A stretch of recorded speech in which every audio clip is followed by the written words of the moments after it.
Hey, hey, hey. Hello. Hopefully you're doing well. Welcome to episode 95 of One-on-One Coaching. And today I'm focusing on this journey that I've had for uh, 18 months so far. And it's all being surrounded by the answer to the question, what do you do? That's what a lot of people would ask me whenever I meet them first.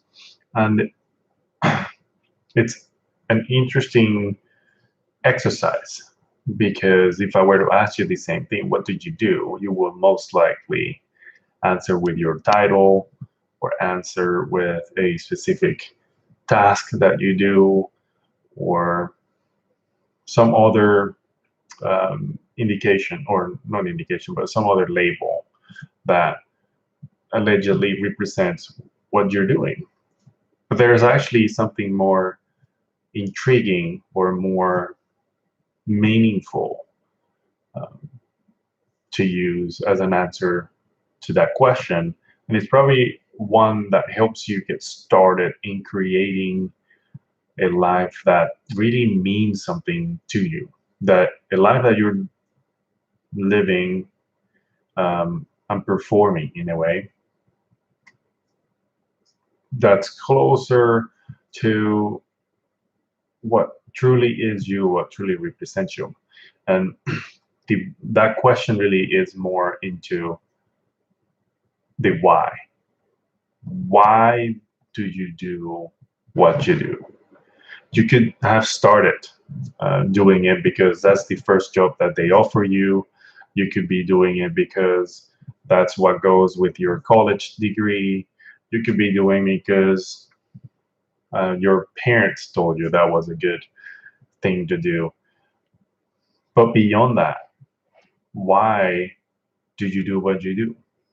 What makes it meaningful? What makes it very important to you, not to other people? What makes it um, something that gets you excited during the day? I believe that if you start finding those reasons to show up to work excited about doing that, that will ultimately give you the space to feel more in control as to what you're doing, to feel that you're gaining some fulfillment from what you're doing.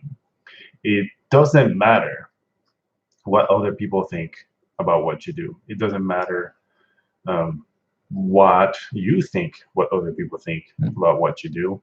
What matters is what you think and why you are doing what you're doing. And I think that's where you could start. I think that's where you can start the process of changing the way you see things so that the things that you see actually change. When I was going through the journey of um, getting fired the first time to finding a good reason to show up to work um, every day, I found it with this Friday meeting, this the leadership symposium. I found it with the people that were expecting me to share my message and use that message to change the way they would approach life. That was my only reason to show up to work. I didn't want to lose my job because I wanted to be there on Friday to show up for these people.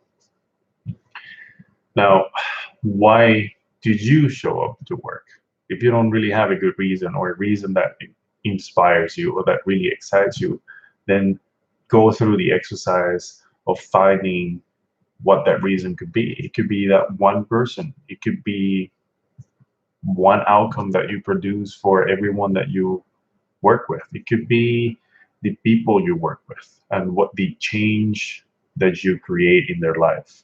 And realize the words that I'm using the words of others, the impact you have on other people, not the impact that you have on you. Because what I've learned is whenever you focus just on you, just for the benefit of the I and the ego, the results could be good, but they're not as good as when you have the other people in mind when you and other people go together, when you're using your talents to impact the lives of those that you work with, of those that you create work for, and have a good reason to do that. So find your reason, find your why. And I guess I'll just close it by sharing one thing, one way that I'm answering that question. What do you do? And one of the things that I've been using is to say, well, I believe we not only have the right to control our lives, we deserve to create them.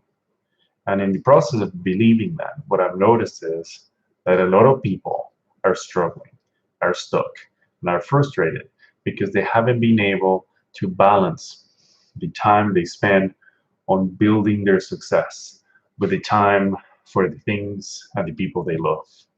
So what I do is I use a 4-step coaching program to help these people create their ideal lifestyle, execute in it, and create this space in their agenda, in their schedule, to balance success and their passions. So that's one of the things that I do.